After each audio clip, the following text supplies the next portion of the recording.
ಬರ್ತಾವಲ್ಲ ಕಿವಿ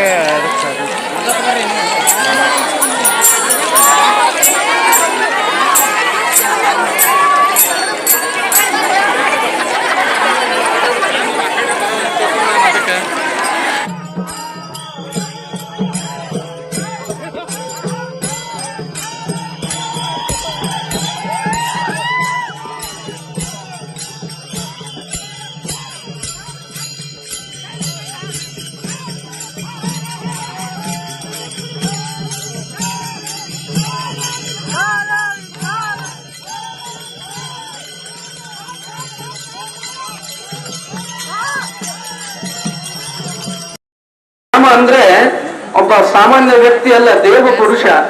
ಆತ ಅಕ್ಷಯ ರೂಪವಾಗಿ, ಅನ್ನದ ರೂಪವಾಗಿ ಇವತ್ತ ನಮ್ಮೆಲ್ಲರ ಮನೆಗೆ ಬರ್ತಾನಪ್ಪ ಅಂದ್ರೆ ಭಾರತೀಯರು ನಾವೆಲ್ಲರೂ ಪುಣ್ಯಾತ್ಮರನ್ನಂತದ್ದು ತಿಳ್ಕೋಬೇಕು.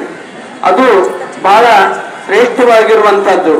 ಬರುವ 2024 2024 ಇಸ್ವಿಯಲ್ಲಿ ಆ ಕಾರ್ಯಕ್ರಮ ನಡೀತದೆ.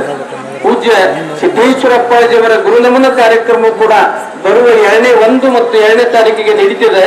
ಆದರೆ ಆ ಒಂದು ಸಂಸ್ಕೃತಿ, ಆ ಒಂದು ಪರಂಪರೆಯನ್ನ ಪೂಜ್ಯ ಸಿದ್ದೇಶ್ವರಪ್ಪಾಜಿಯವರ ಭಾರತದ ಸಂಸ್ಕೃತಿಯನ್ನ ಬಹಳ ಮೆಚ್ಚಿ ಅದನ್ನ ಇಷ್ಟೇ ಅಲ್ಲ, ಈಗಿನ ಶತಮಾನದಲ್ಲಿ ಅದನ್ನ ವಿದೇಶದಲ್ಲೂ ಕೂಡ ಹೋಗಿ ಹರಡುವಂತ ಕಾರ್ಯವನ್ನ ಪೂಜ್ಯ ಸಿದ್ದೇಶ್ವರಪ್ಪಾಜಿಯವರು ಮಾಡುವುದು ನಮ್ಮೆಲ್ಲರಿಗೆ ಸಂತೋಷವನ್ನು ತಂದಿದೆ.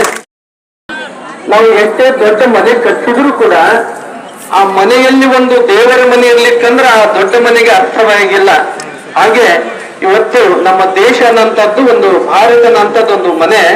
ಈ ಮನೆಗೆ ಒಂದು ದೇವರ ಕಳಶವನ್ನ, ಗುಡಿಯನ್ನ ಇವತ್ತು ಮನೆ ಕಟ್ಟಿದಂಗೆ ಆಗಿದೆ ಅನ್ನಂಥದ್ದು ನಾವೆಲ್ಲರೂ ಇವತ್ತು ಸಂತೋಷ ಸಂಭ್ರಮದಲ್ಲಿ ಇದ್ದೇವೆ. ಈ ಒಂದು ಕಾರ್ಯಕ್ರಮ ಇವತ್ತು ಅಕ್ಷಯ ನೋಡ್ರಿ ಎಷ್ಟು ಅರ್ಥಪೂರ್ಣವಾಗಿರುವಂತಹದ್ದು. ಅಕ್ಷಯ ಅಂದ್ರೆ ನಾಶ ಇಲ್ಲದ್ದು. ಇವತ್ತ ಯಾವಾಗಲೂ ಈ ರಾಮ ಮಂದಿರದ ಉದ್ಘಾಟನೆಯನ್ನ, ಈ ಪೂಜೆಯನ್ನ ನಾವು ನೋಡ್ತೀವನ್ನಂಥದ್ದು ಬಹಳ ದಿನದ ಕನಸಿತ್ತು, ಯಾವಾಗ ಕಾಣ್ತೀವತ್ತ ಆ ಕನಸು ಇವತ್ತು ನಮ್ಮೆಲ್ಲರಿಗೆ ನನಸಾಗಿ ಸಂತೋಷ ತಂದಿದೆ. ಇವತ್ತು ಅಕ್ಷಯತೆಯನ್ನ ತಂದು ನಮ್ಮ ಮನೆಯಲ್ಲಿ ಮನದಲ್ಲಿ ಮುಟ್ಟಿಸುವಂತ ಕಾರ್ಯವನ್ನ ಎಲ್ಲ ಭಾರತೀಯರು ಮಾಡುವಂತಹದ್ದು ಬಹಳ ಶ್ರೇಷ್ಠವಾಗಿರುವಂತಹದ್ದು. ಆ ಅಕ್ಷತೆಗಳು ಯಾರ ಮನೆಯಲ್ಲಿ ಬರ್ತಾವೋ ಅವರ ಮನೆಯಲ್ಲಿ ರಾಮ ಇರ್ತಾನನ್ನಂತಹದ್ದು ಇವತ್ತು ನಾವು ತಿಳ್ಕೋಬೇಕಾಗಿದೆ.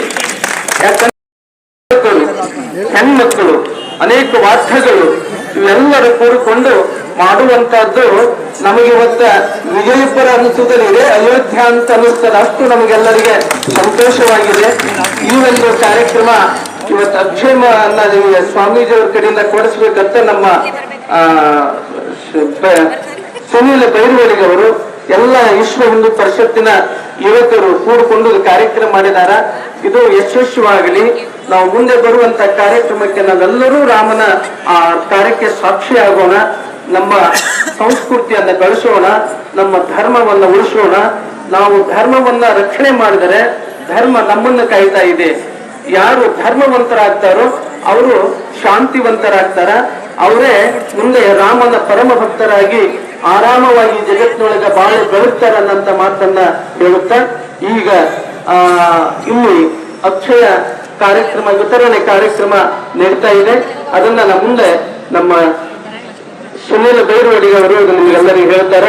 ಈ ಕಾರ್ಯಕ್ರಮದಲ್ಲಿ ನೀವು ಭಾಗವಹಿಸಿರಲ್ಲ, ನಿಮ್ಮೆಲ್ಲರಿಗೆ ನಾನು ಅತ್ಯಂತ ಧನ್ಯವಾದವನ್ನು ಹೇಳಿ, ರಾಮ ನಿಮ್ಮ ಮನೆಯಲ್ಲಿ ಯಾವಾಗಲೂ ಆರಾಮವಾಗಿರ್ಲಿ, ನಿಮ್ಮ ಬದುಕು ಸುಂದರವಾಗಲಿ ತಿಳ್ಕೊಂಡು ಹಾರೈಸಿ ನನ್ನ ಮಾತಿಗೆ ವಿರಾಮ.